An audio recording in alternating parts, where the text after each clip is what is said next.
Douglas, Douglas, apple tree. Have a wife, now let her be. Give me what you got. I'm gonna make you what you're not.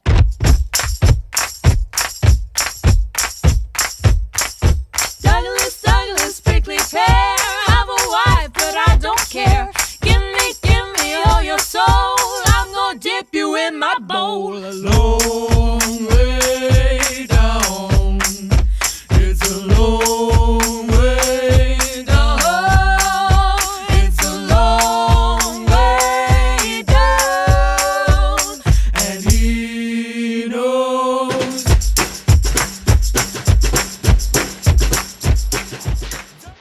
Oh, hello.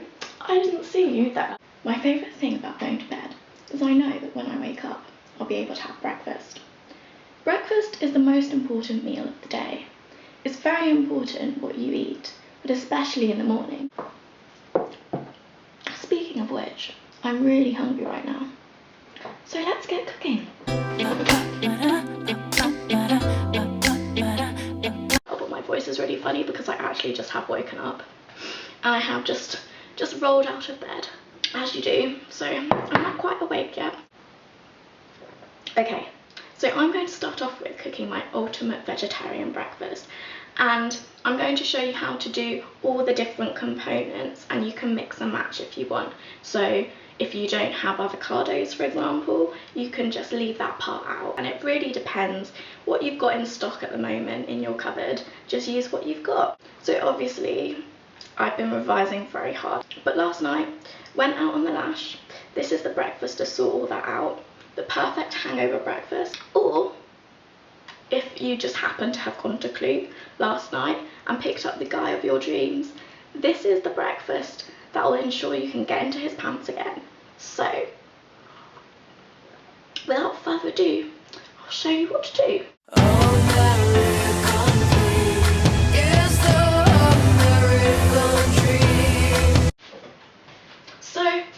Start off with 2 potatoes, sweet potatoes, the best type of potatoes, and I'm just going to chop them into quite small cubes. Okay, so next I'm going to fry the sweet potatoes in a little bit of coconut oil. You can use normal oil, but I just think coconut oil is nicer and healthier. I'm going to use quite a lot.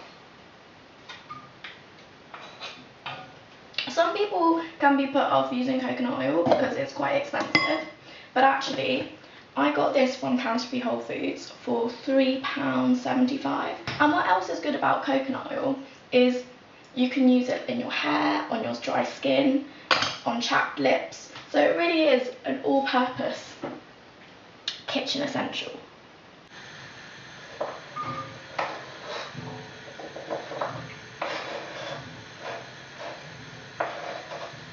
You're looking to cook them for about 5 to 8 minutes to make sure that they're charred on both sides.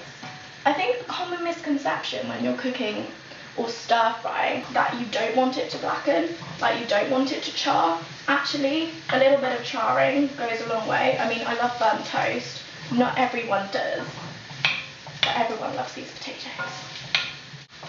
Another way of doing these potatoes is that you could boil them for about 3 minutes and then fry them in a wok with a lot more oil.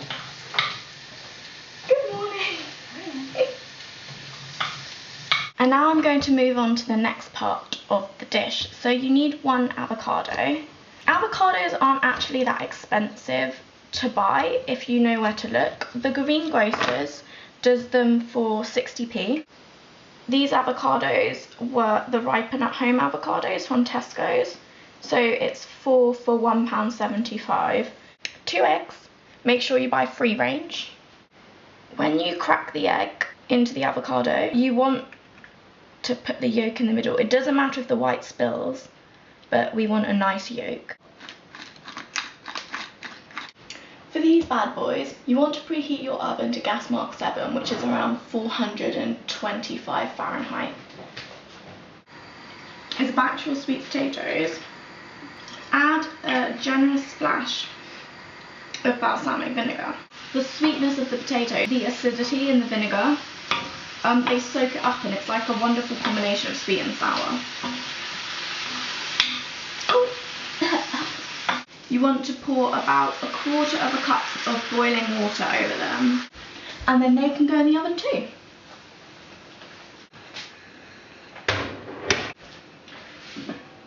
Okay, so now I'm going to get started on the baked beans and the mushrooms. Cannellini beans, these were 50p from Tesco's, cheap, and some cheap chopped tomatoes, Waitrose Essentials. So I'm just going to put the chopped tomatoes in there and put the beans in here. And then turn the heat up. Porcini mushrooms are really the best mushrooms to use, but I couldn't find any in Tesco. Hello. Yeah. I'm cooking.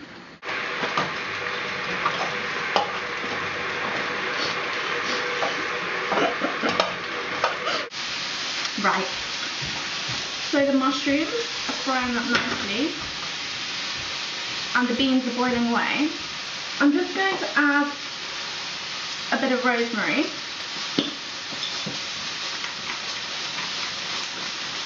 Some pepper.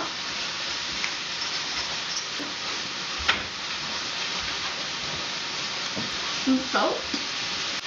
The good thing about making baked beans from scratch is that you get all the goodness of the beans and all the protein, because they're a really good protein source for vegetarians. But you also can reduce the amount of sugar and salt in them. I've got here 3 types of paprika. This is your regular Tesco smoked paprika. But these paprika I got from Hungary. This is the highest grade paprika, perhaps in the world. But I'm going to use this paprika today, and it comes with a little wooden scoop. Sweet and smoky, so it will give your beans that barbecue-y flavour. A little bit of Worcestershire sauce. And half a vegetable stock cube. Mushrooms. What will give them a really, really nice kick is a bit of Thai sweet chilli sauce. They do them like this at Bill's. If you have the vegetarian breakfast there, that is another very good vegetarian breakfast.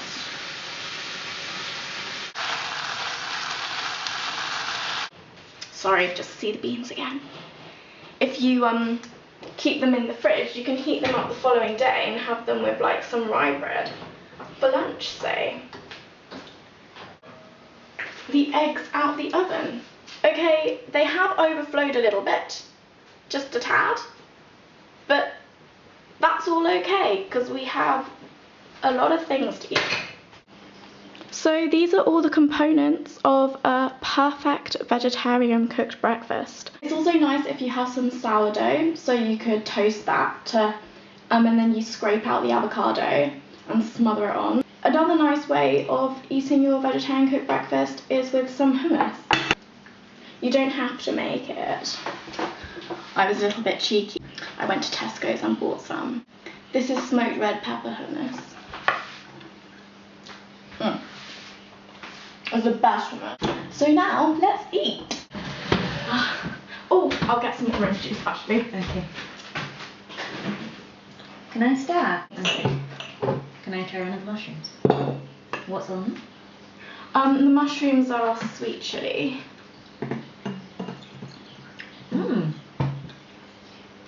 They're good. Are you going to take a picture of it? Instagram it. Yeah.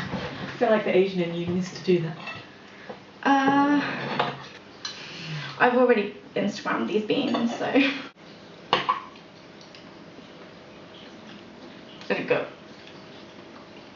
So good. It's really good. It's really good, isn't it? Mm-hmm. Oh my goodness, it's so good. I'm actually. Oh my goodness, this is really nice. What time did you get up this morning? I got up at 5 o'clock, but I was like, that's too early to start cooking. So I just lay in bed waiting.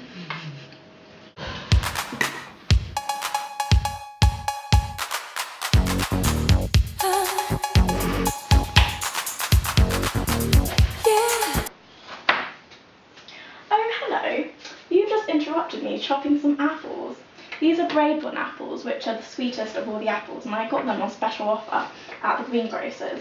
But now I'm going to show you another way to do breakfast. But first I've got to put these beans in the fridge. Leftovers are where it's at. So follow me.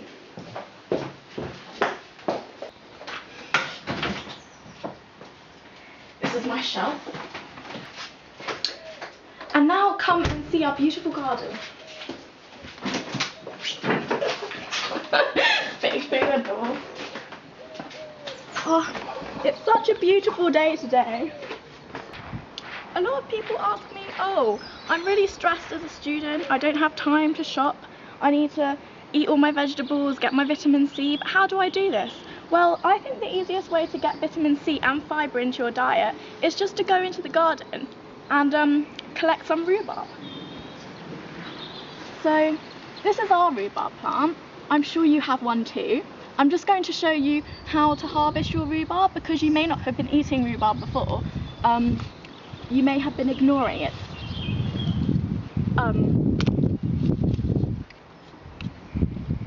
When you cut the rhubarb, you want to cut off the leaves, like here, because the leaves are poisonous. And don't cut too close to the root.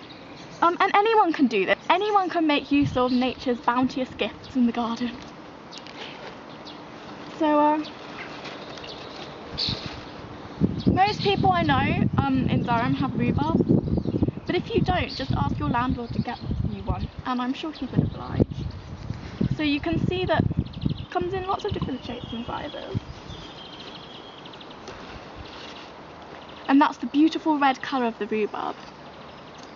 Did you know rhubarb is actually a vegetable, not a fruit? Did you know that? I didn't know that. I looked it up on the internet. So again, not too close to the leaves. And when did we last pick this rhubarb, Becca? A couple of weeks ago. See, the rhubarb grows back really fast. So it's one of those garden essentials that every student should invest in. Look how much rhubarb we're getting. I'm gonna have to put these down here. Don't worry, I'll wash them. That beautiful ruby red colour of the rhubarb. I feel a bit pretentious here because we only have one plant. We only have the rhubarb. All our other plants died. We used to have Colin the coriander, and Marvin the mint, and Pedro the chilli. It doesn't matter if the rhubarb stems are small, because the more rhubarb the better. I'm keeping saying rhubarb. That was a fail. I might actually try eat a bit. You wouldn't risk it, would you? No. Okay then, not that one. Oh, there's one down here. Oh, this is a big one. And that's how you harvest your rhubarb.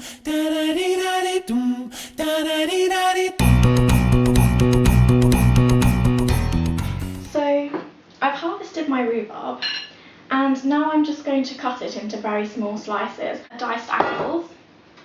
There are 2 here. Oh, 3-second rule.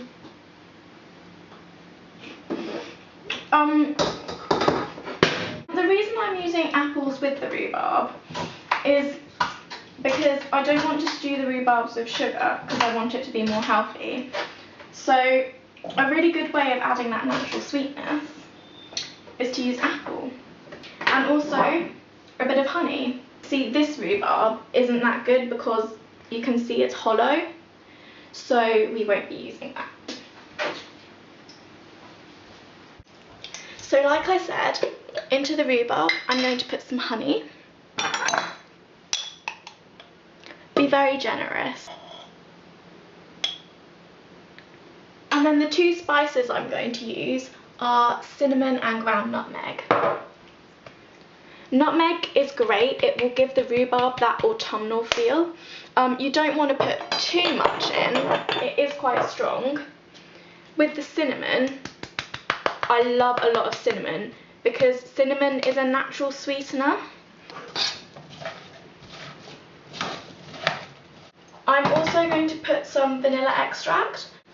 And a lot of people say to me, oh, if a recipe is just calling for a little bit of vanilla extract, do I really need to buy it? Is it really necessary? Yes, it is. Just think of all the recipes that actually do call for vanilla extract, and it really adds something. If you invest in your store cupboard wisely, when it comes round, you'll find that your cooking really does improve because you have all those fragrances and spices to add to very plain ingredients that you just happen to harvest from the garden. Hey, so I'm going to add about 1.5 cups. You have to sort of guess. You can always add more in later. Now we're just going to wait for the water to come to the boil. Once it's boiling, we'll just put the lid on and we'll leave it for about 20 minutes and keep on checking on it. It's really not a lot of effort, it just basically cooks itself.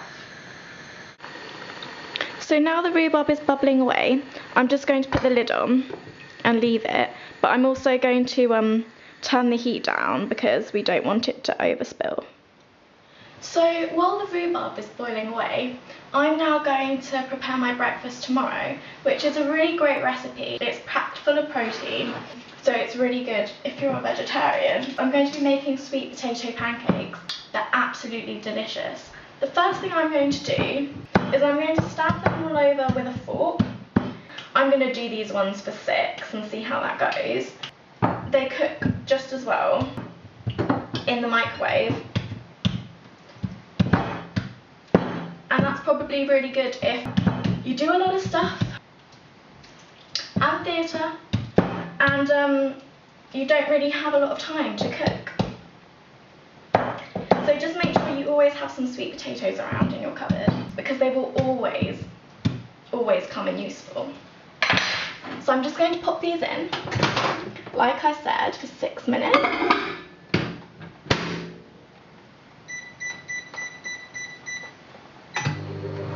And I'm just going to check on the rhubarb.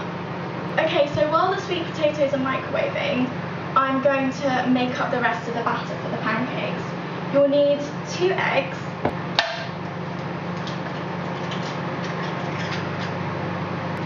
I'm putting them into my little blender, because we can't all afford a Magic. This blender is from Andrew James and I got it off Amazon for Christmas with a voucher. It was like £27, which is not bad. It's a hand stick blender, so you can use it for making soup, but it's also got a little attachment, so you can use it for making dips like hummus, and it has a whisk attachment, so you can use it for making meringues. And as a student, you don't really want stuff that's too expensive or too big, because you're only really cooking for a couple of people. So next, into the mixture, we're going to put quite generous dollops of almond butter. You can use any nut butter really.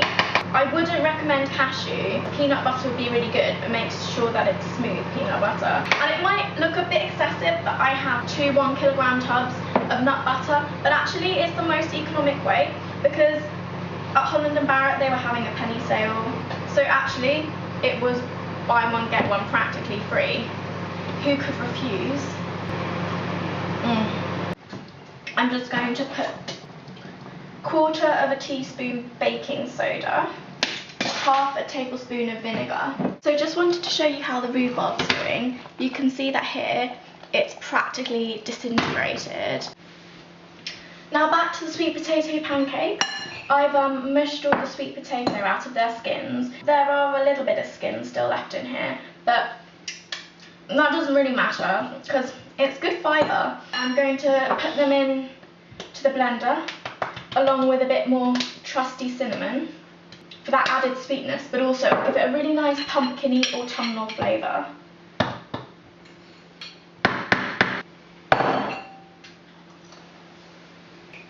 And now we very simply make sure it's turned on and blend it all up.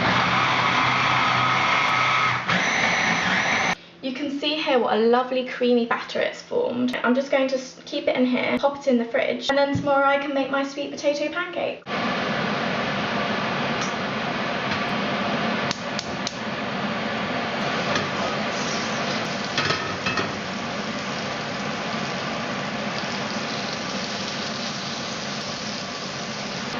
The reason why you want to make your sweet potato pancakes quite small is because otherwise they won't cook.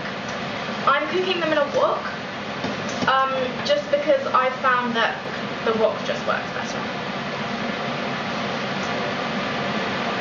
If you do them small, it means they're easier to flip.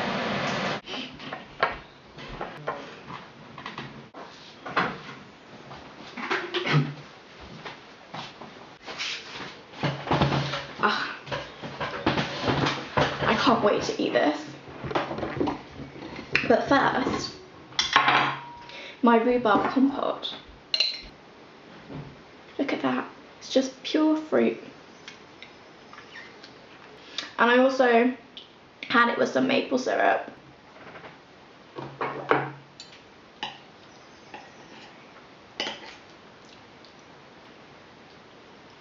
Oh.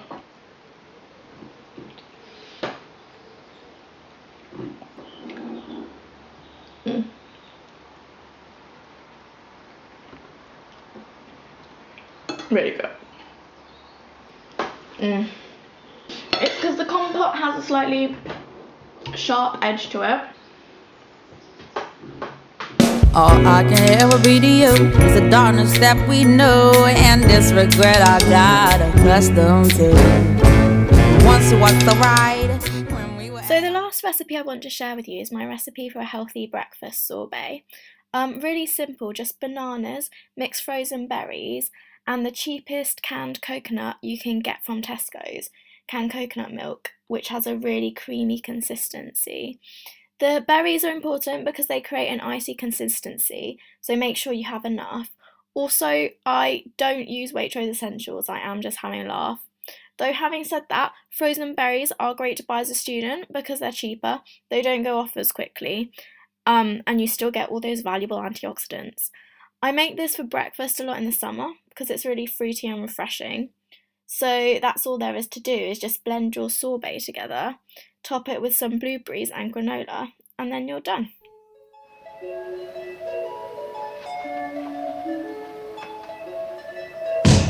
Wouldn't it be nice if we were older, then we wouldn't have to wait so long? And wouldn't it... Oh, hello. You've interrupted me doing a little bit of light law revision in my bed. But at least I have this cake that I baked earlier. This sweet potato brownie was actually a result of the leftover pancake batter. But anyway,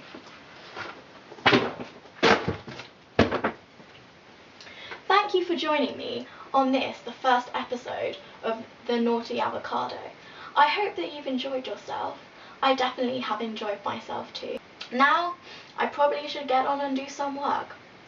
But I can't wait to see you next time for much more naughtiness and a lot more avocados.